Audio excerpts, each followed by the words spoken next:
뮤지컬 제작자는 인생의 설계자다라고 좀 말씀을 드릴 수 있을 것 같습니다. 뮤지컬을 정말 애정하는 그런 마음이 가장 좀 중요할 거다라고 생각을 하고 있습니다.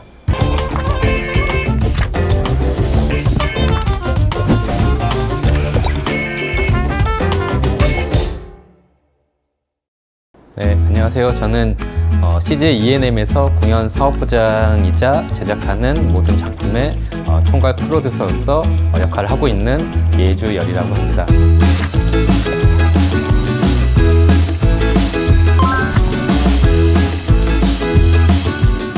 킹키부츠라는 작품, 그리고 비틀주스, BPC, 광화문 연가, 어쩌면 해피엔딩, 그리고 김종국 찾기 이런 작품들의 제작 프로듀서로서 참여를 했었고요. 그리고 영국 웨스트엔드에서 공연 중인 백스 퓨처, 물랑우즈 이런 작품들의 코프로듀서로서 참여를 하였고요.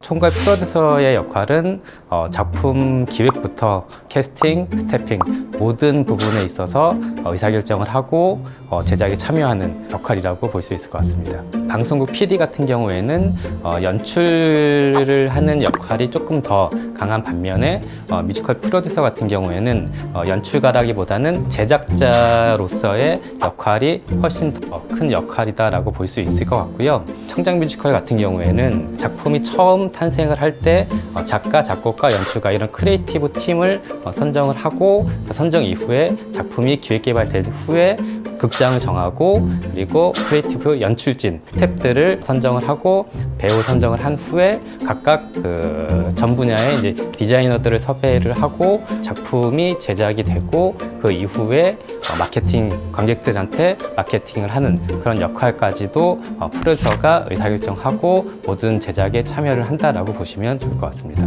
하나의 뮤지컬이 탄생을 하게 되면은 그 뮤지컬이 10년, 20년, 30년, 길게는 40년까지 가기 위해서 뮤지컬 제작자는 이 작품을 계속적으로 디벨롭하고 이 컨텐츠를 유지를 해야 하기 때문에 어린애가 걸음마를 걷고 성인이 되고 그리고 노인이 될 때까지 한 사람의 인생을 설계를 하듯이 한 작품을 사람에 좀 비유를 한다면은 뮤지컬 제작자는 인생의 설계자다라고 좀 말씀을 드릴 수 있을 것 같습니다. 공연이 이루어지기 위해서는 현장에 100명에서 많게는 한 200명 가량의 스태프들이 매일매일 이 작품을 위해서 일을 하고 준비를 하는 그런 과정을 거치게 되는데요. 뮤지컬은 라이브입니다. 공연이 제작이 되기 전에는 상당히 배우들도 그렇고 스태프들도 그렇고 분명히 예민한 시기들을 좀 거치고 그 예민함들이 쌓이게 되면은 작품이 악영향을 끼칠 수 있는 그런 부분들이 있는데요. 공연 오픈하기 한 2주 정도는 100명에서 200명 되는 그런 스태프들, 배우분들, 그분들이 상당히 좀 예민해지고 긴장을 많이 하는 그런 편인데요. 누군가는 그런 예민함과 불안함을 해소를 시켜줘야 된다고 생각이 들고요. 현장 가서 뭔가 잘할 수 있다라는 그런 자신감을 좀 주고 그리고 뭔가 잘 될 수 있다라는 그런 긍정적인 에너지를 많이 주려고 하는 편이고요. 작품의 중심을 잡는 프로듀서라면은 현장 분위기 그리고 공연이 잘 될 수 있다라는 여러 가지 긍정적인 요소들을 줄 필요가 있다라고 생각을 하고 있습니다.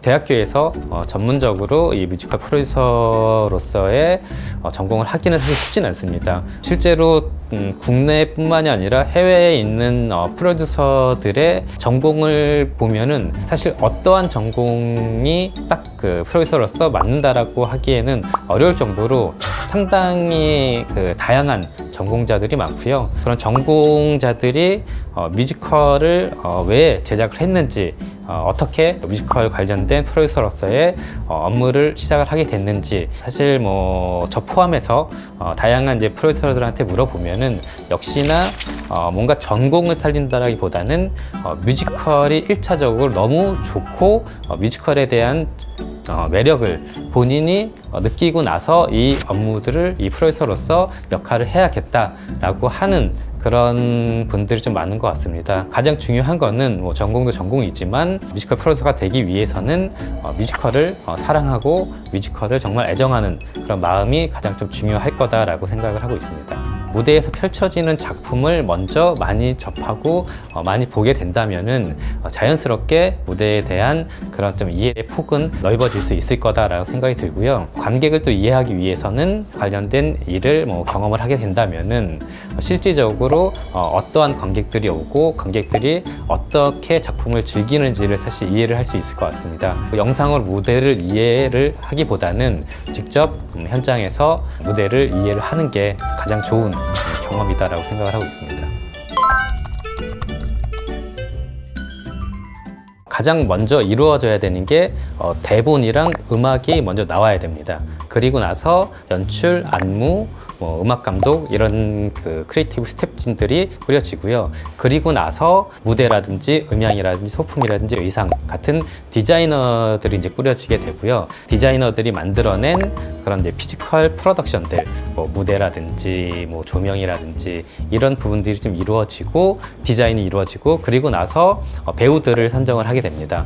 배우 선정 이후에는 공연장에 들어가서 연습이 이루어지고 그리고 실질적인 이제 공연이 이루어지는 이제 프로세스를 거친다라고 보면 좋을 것 같고요. 창작 뮤지컬 같은 경우에는 대본부터 음악까지 모든 부분들이 순수하게 국내 창작진들에 의해서 대본이 만들어지고 음악이 만들어지는 그런 과정을 거치고 그런 창작 뮤지컬을 만들기 위해서는 두 가지 또 방식이 있는데 첫 번째로 순수하게 전혀 세상에 없는 이야기들을 만들어내는 그런 과정이 있고 또 하나는 영화라든지 드라마라든지 책, 소설이라든지 그런 원천 소스를 베이스로 해서 창작이 이루어지는 그런 과정이 있다라고 좀 볼 수 있을 것 같고요. 저희가 좀 염두에 두고 있는 요소는 첫 번째로 그 소재에 대한 부분입니다. 좀 너무 트렌디한 소재를 저희가 기획을 하진 않고요.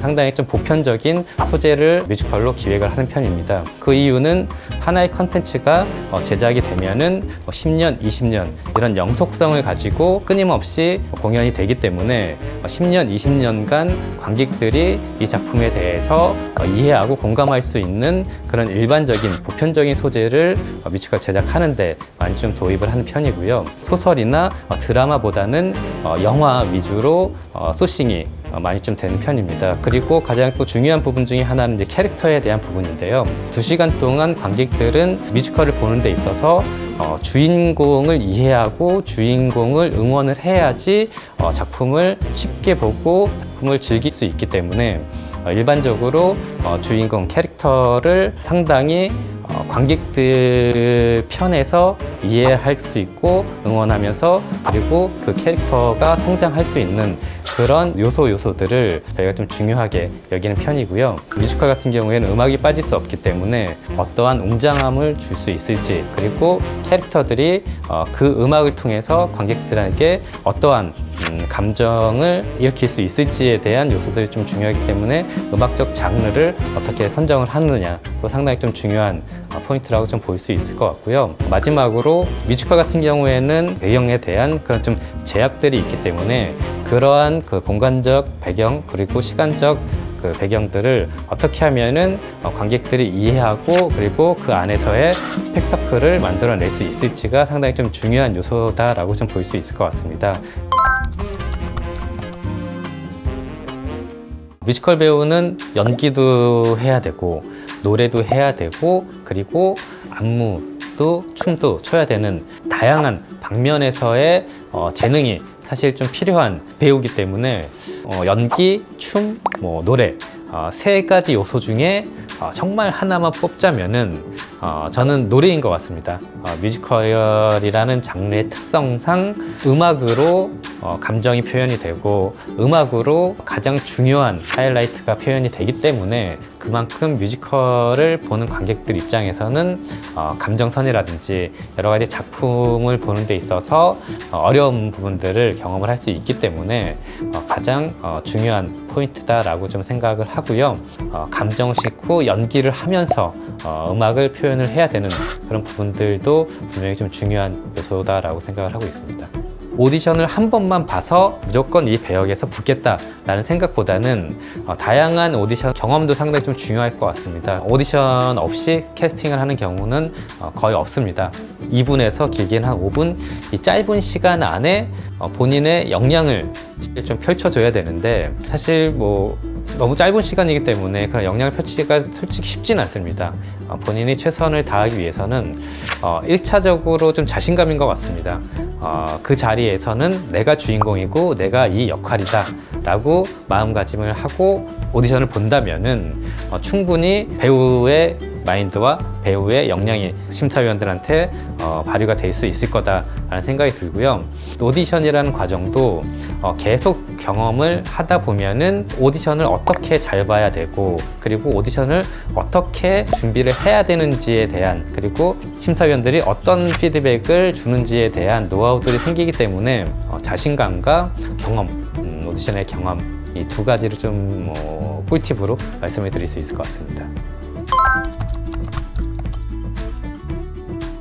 공연의 가장 큰 매력은 라이브라고 좀 생각을 하고요. 다양한 디지털 매체들 같은 경우에는 똑같은 그런 컨텐츠가 계속 반복이 되는 컨텐츠라면은 공연 같은 경우에는 물론 똑같은 배우들, 똑같은 공간에서 똑같은 음악과 똑같은 연기를 하지만 사실 매 순간순간 똑같이 연기를 할 수 없고 똑같이 노래를 할 수 없기 때문에 그 안에서의 다양한 새로운 매력들이 분명히 찾아질 수 있는 그런 좀 컨텐츠다라고 생각이 듭니다.